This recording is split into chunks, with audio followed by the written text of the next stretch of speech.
Selamat siang Dokter Franky. Ya. Dok, kalau boleh tahu, saya tahu dok, vasektomi itu manfaatnya untuk kesehatan itu sebenarnya fungsinya itu apa sih dok? Oke, berarti kan prosedurnya gini.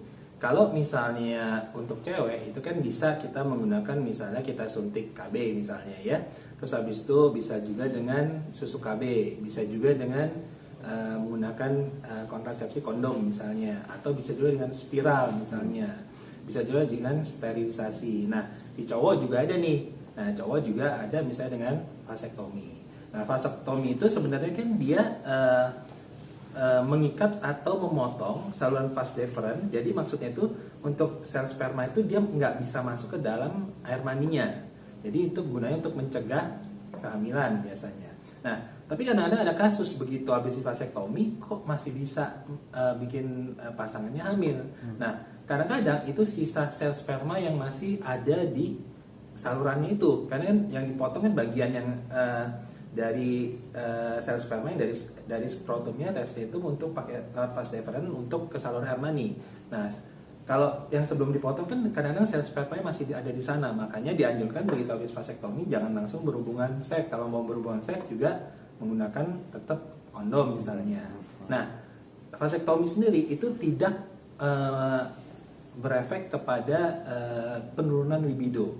Jadi untuk kepuasan seks, orgasme sama libido atau ejakulasi itu nggak ada masalah, dan air mani tetap keluar, cuman sel spermanya nggak ada, karena kan sel spermanya nggak jalurnya udah di-cut gitu ya. Nah kalau suatu saat dia mau lagi bisa nggak? Bisa. Ada namanya reverse atau misalnya dikembalikan lagi si saluran si vas deferensnya itu misalnya dibuka lagi di situ kemudian disambung dijahit. Nah itu bisa gitu ya. Nah terus kalau ditanya biasanya ini vasektomi itu dilakukan itu untuk orang-orang yang usianya itu udah di atas 30 tahun dan sudah tidak mau punya anak lagi. Dan biasanya kalau sudah berkeluarga, udah punya anak dan atau misalnya pasangannya itu ternyata usianya sudah lanjut gitu ya.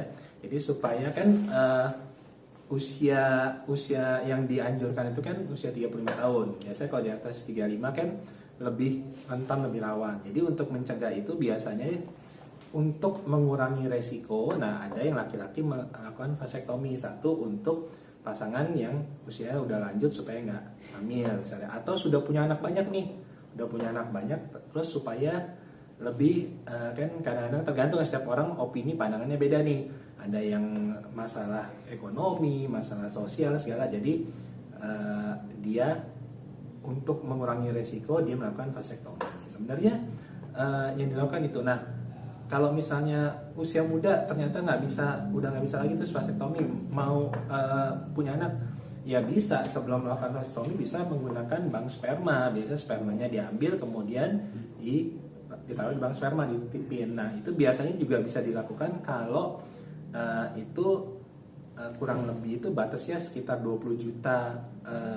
Kan setiap kali ejakulasi itu kan sekitar bisa 64 juta kan, 20 juta misalnya per mili. Nah itu kalau sperma yang sehat ditaruh bank sperma gitu. Jadi suatu saat kapan dia mau punya anak bisa gitu.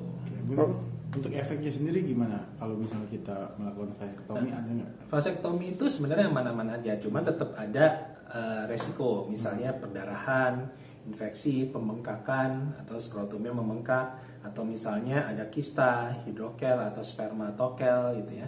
Terus granuloma karena bekas operasi itu. Nah sampai sekarang sih kalau sampai yang resikonya terlalu besar atau terlalu sampai mematikan ya enggak sih.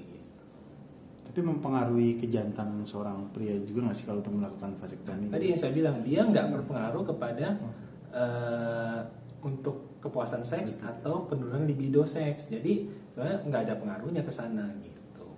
Oke, kalau untuk batas usia sendiri ada nggak yang dianjurkan? Yang bagusnya itu di usia berapa gitu yang paling sebenarnya batas usia tadi kayak saya bilang, emang batas usia itu bukan untuk usia muda, karena usia muda kan masih mau punya anak, masih berkeluarga gitu kan. Nah itu biasanya di bawah 30 tahun yang nggak dianjuran vasektomi, buat apa dulu gitu kan. Nah itu batas usia sebenarnya enggak, tapi maksudnya tergantung setiap orang ini beda-beda, tapi emang tidak dianjurkan untuk usia muda dan untuk orang yang masih ingin mempunyai anak atau berkeluarga gitu. Itu nggak dianjurkan. Nah itu kan kalau misalnya emang udah usia lanjut atau dia emang sudah tidak mau mempunyai anak lagi. Dan kadang-kadang laki-laki itu ada yang memikirkan pasangannya gitu kan. Kadang-kadang ada yang pasangannya udah usia lanjut tapi dia nggak mau pakai KB atau misalnya nggak mau pakai spiral segala. Nah ya laki-lakinya lah yang melakukan vasektomi gitu.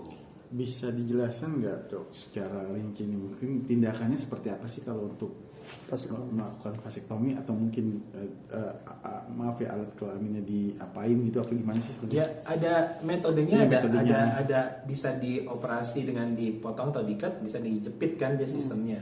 Jadi ya kalau misalnya melakukannya ya kalau biasa dibuka dia ada 2 sayatan biasanya di bagian kemaluannya sama di bagian skrotumnya. Nah itu nanti di situ nanti ada saluran namanya vas deferens tuh yang menyalurkan ke bagian atas itu diikat atau dipotong. Terus ada juga yang metodenya dengan dijepit. Nah itu biasanya lebih sedikit dia punya sayatannya gitu. Cuman di bagian bawah nanti dijepit aja gitu. Jadi emang sebenarnya ada 2 metode gitu. Oh berarti tindakannya ada operasi juga ya, seperti itu ya, gitu ya. Kalau untuk melakukan itu perlu mengeluarkan uang banyak nggak sih untuk melakukan tindakan yang kalau vasektomi itu setiap tergantung dari dokter yang melakukannya sama tempatnya melakukannya.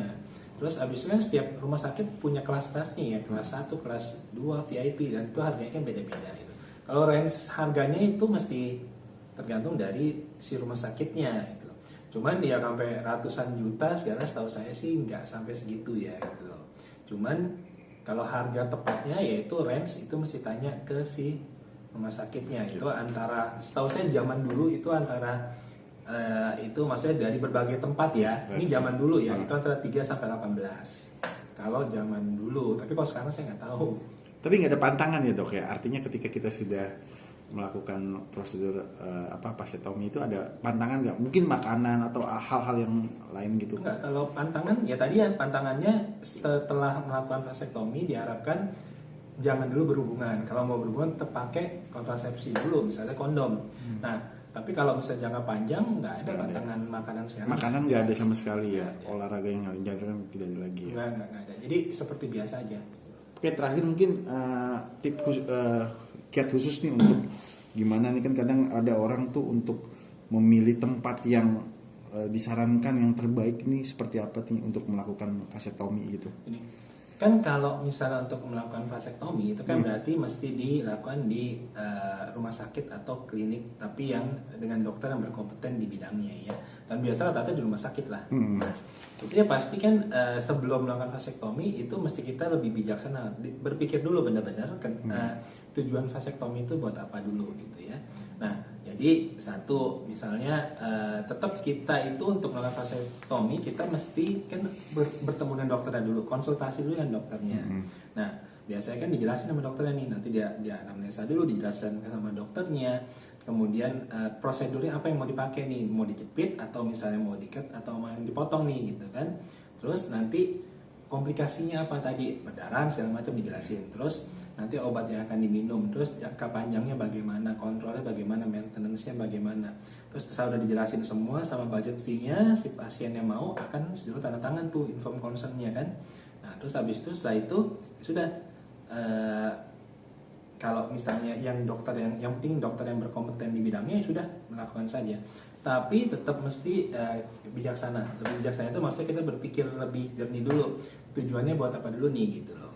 Nah, kalau misalnya emang usia masih muda, terus masih mau berkeluarga, masih mau punya anak, ya lebih baik jangan gitu loh. Karena kan ada ya ini kan setiap orang beda-beda ya.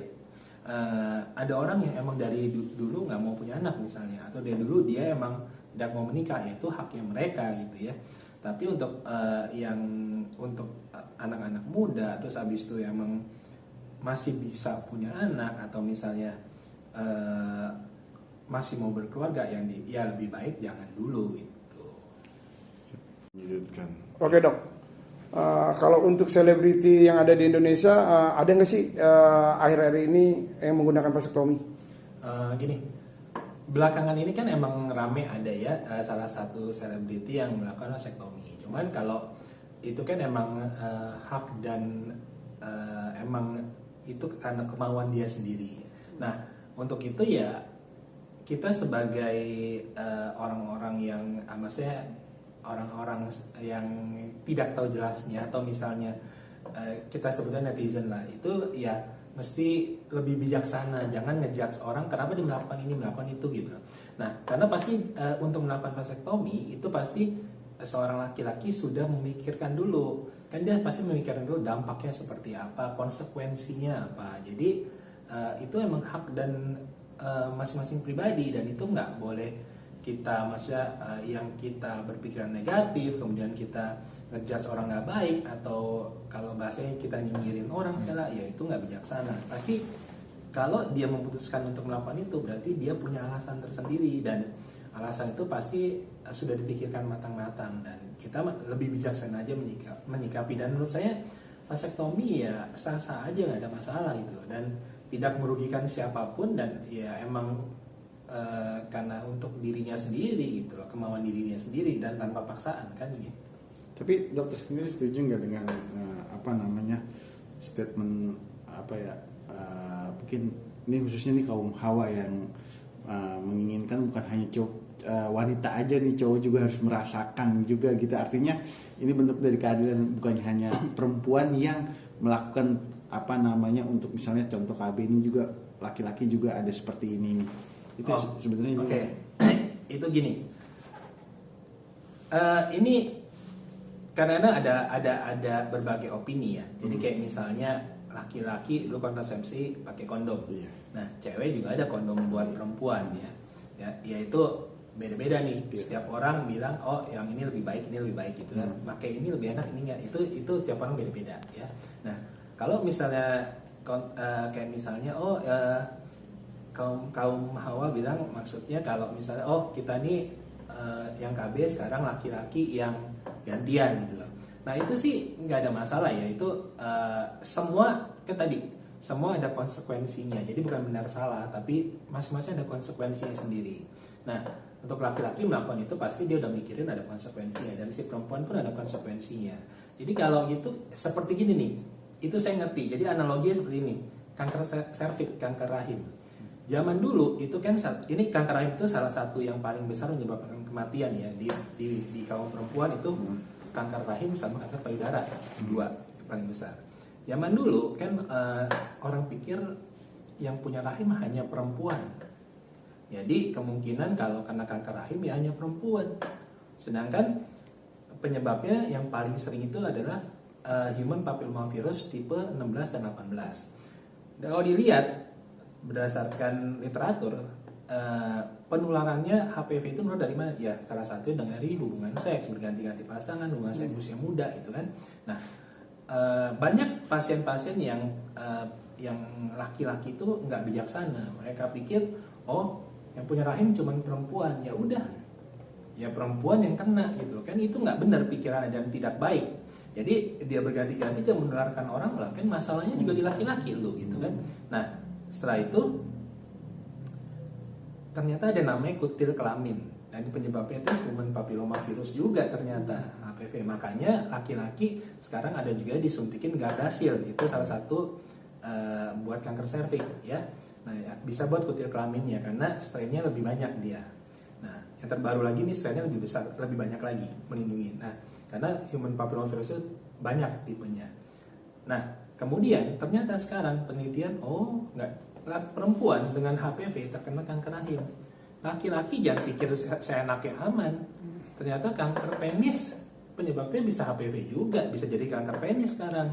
Kemudian kanker dubur bisa juga, dan kanker faring juga ada penyebabnya, mungkin yang orang seks. Dan itu ternyata dulu si laki-laki pikir cuma perempuan yang punya rahim, sekarang nggak bisa, ternyata laki-laki pun kena juga. Jadi dua-duanya mesti jaga gitu.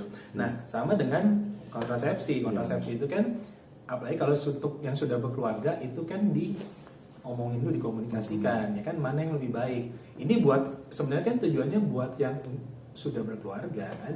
Nah kalau yang belum berkeluarga ya emang tidak pernah dianjurkan untuk seks bebas ya kan, itu bahaya ya, karena nggak cuma hamil tapi banyak penyakit menular seksual namanya ya, itu akan jadi masalah gitu.